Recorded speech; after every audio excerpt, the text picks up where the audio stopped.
Berapa bahagian harta sepencarian seorang balu jika tidak mempunyai anak? Allah. Harta sepencarian tak ada dalam mazhab Syafi'i. Dia ada mazhab Maliki, tak silap saya. Dan negara kita juga mengamalkan negara kita mengamalkan hukum harta sepencarian ni. Jadi dia kata berapa tu hanya mahkamah je yang tentukan. Mengikut pendapat tu pun bukan mazhab Syafi'i. Mengikut mazhab Syafi'i tak ada harta sepencarian. Harta sepencarian yang ada, yang real punya sepencarian.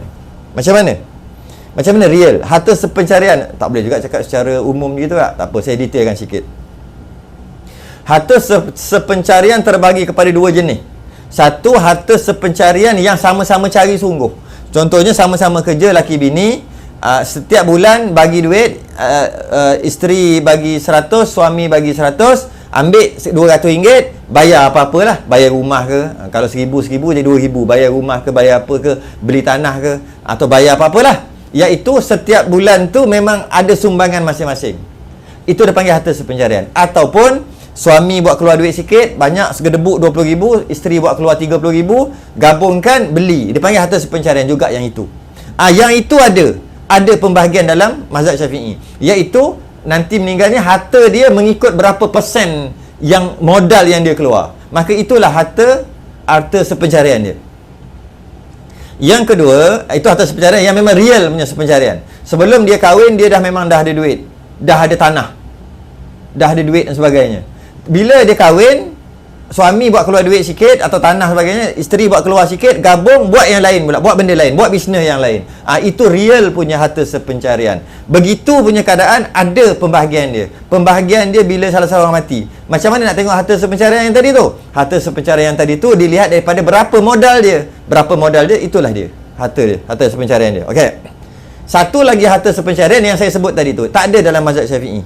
Tapi negara kita buat juga. Sedangkan mazhab Syafi'i tak ada. Yang macam mana?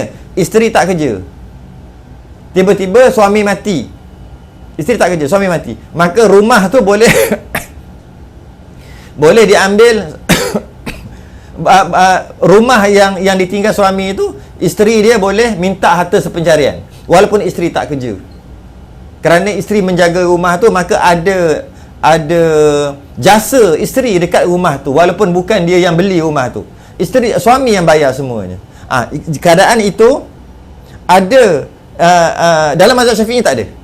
Dalam mazhab Syafi'i itu bukan harta sepencarian. Tapi dalam mazhab lain ataupun mungkin pendapat dhaif ataupun mungkin negara kita, mahkamah kita dia ambil pendapat-pendapat yang lain, ada harta sepencarian. Iaitu harta sepencarian walaupun isteri tak kerja. Harta yang isteri kerja, yang ada saham tadi tu, yang ada modal isteri tu, itu memang real. Semua memang dia panggil real punya harta sepencarian. Memang sama-sama cari. Yang kedua ni tak ada dalam mazhab Syafi'i. Dalam mazhab Syafi'i, jika suami mati, suami bayar rumah suami bayar, isteri tak kerja, kad isteri tak ada apa-apa melainkan faraid kepala mayat 1/8 saja. Walaupun isteri jaga rumah tu. Tapi dalam mahkamah kita, mungkin dia ambil mazhab Maliki dan sebagainya, boleh kita nak gunalah, no problem. Dah ada dalam negara kita, setiap isteri itu tadi, dia kena pergi minta permohonan, buat permohonan dekat mahkamah yang akan tentukan berapa persen daripada harta yang ditinggalkan oleh suami sebagai harta sepencarian, walaupun bukan sumbangan isteri dari segi duit, dari segi modal sekalipun. Ada juga. Itu mazhab Syafi'i memang tak ada tu. Mazhab lain ada.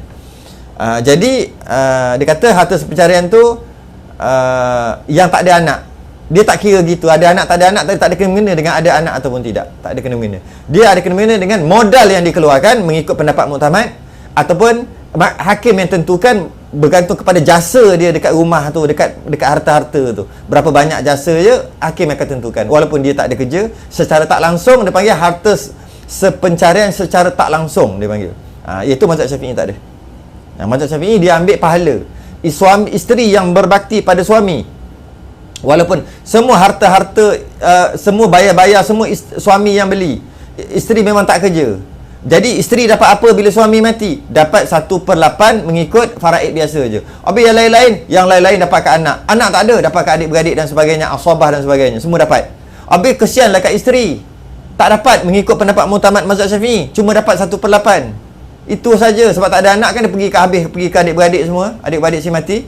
Jadi kesianlah kat dia. Pada mazhab Syafi'i, pahala dia sangat besar kerana berkhidmat untuk nak pahala ke nak duit. Kalau nak duit, masuk mahkamah memang dapat atas sepencarian. Maka pahala dia macam mana kira tadi yang dia berbakti untuk suami dia? Dibayar dengan duit. Tak adalah pahala kot gitu kot. Sebab tu mazhab Syafi'i bila berbakti pada suami dia ada pahala. Walaupun dia cuma dapat 1/8 tapi pahala dia besar. Tapi kalau tuntut harta balik, dapat untuk tak balik. Jadi itulah nilai pahala tadi. Boleh kita kata gitulah mudah-mudah.